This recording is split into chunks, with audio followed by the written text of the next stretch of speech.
Hello, thanks for joining my chat. So I'll be targeting this chat to parents who always like to stress their grown-up kids, telling them, why don't you call more often?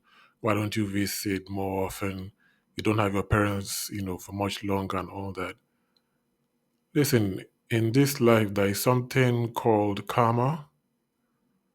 You can't plant an apple tree and expect an orange tree. You don't you don't force love and appreciation. And I think the question I should be asking, or you should be asking yourself, is what have you done to cause that situation? What have you done to cause that scenario? What did you do in the formative years of your children while they were growing up to make them get to a point where they feel it is a burden to want to associate with you? Maybe they don't even want to associate with you at all. What did you do? You don't struggle to sell something that is good. If there's a good product, it will not struggle to sell. You don't struggle to love. You don't struggle to respect. It's just easy and natural. You don't have to beg someone to see you or call you or visit you. If you are doing that continually, then something is wrong. What did you do to those kids? How did you bring them up? Did you bring them up in an environment where you were the godfather and the chief terrorist? You come back home and all the kids scamper, disappear. I remember a colleague of mine telling me that, oh, anytime he comes back home, his two little kids would disappear and run to other rooms in the house. And that he knows that, look, things are not great. But yet you expect that when those kids grow up, they want to be calling you, oh, dad, how you doing? Oh, mom, how are you? And be all lovely, jubbly. What? Listen, parents, if you are the kind of parent that at the moment right now, you feel you are the master of the universe.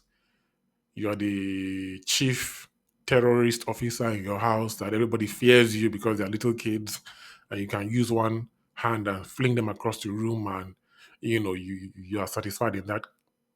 It is your house. I keep doing what you're doing. I can't tell you what you should or should not be doing. But listen very carefully. There will come a point in time that whatever it is you have planted in that soil, you will reap. You think it's not easy to forget things like that. You are placing trauma on those kids. And then when they grow up and they don't want, and maybe some of them even try, just, and say things like, let's forget, let bygones be bygones, let's let all those old things be and let's just move on. And the kids try to just mend the fences and try to associate with you, but you want them to become your pals. You want them to, I don't even know how to term it, to bring food from a kitchen. Sorry, I don't even know how to term it. You reap what you sow. They grow up and you start calling them and start telling them, oh, you should call more often.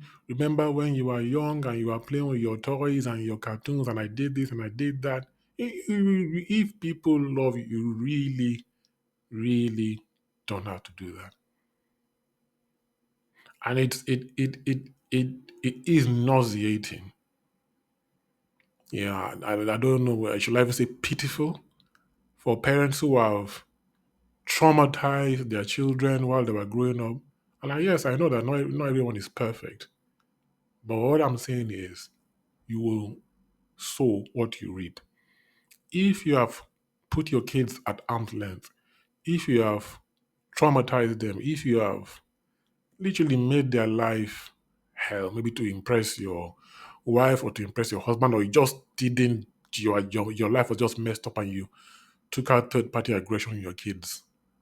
If you made their life hell that way, don't expect that they grow up and they all cozy up to you.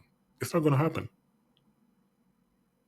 So, my message to you, if you're such a father or a mother and you're traumatizing your kids, If you want to stop, I'm sure there are places, organizations that can help you. Counseling, maybe some religious organizations, I don't know, but try and get some help and make it stop. But if you feel you don't need any help, you're the Lord of the Rings, that is your little castle that you can physically, mentally, emotionally abuse your kids. I'm not going to tell you what to do in your own home. It is your own home. Keep going. Keep going. Have fun. Enjoy. But just understand that there will come a point in time in this life that you will reap what you sow. It's as easy as that.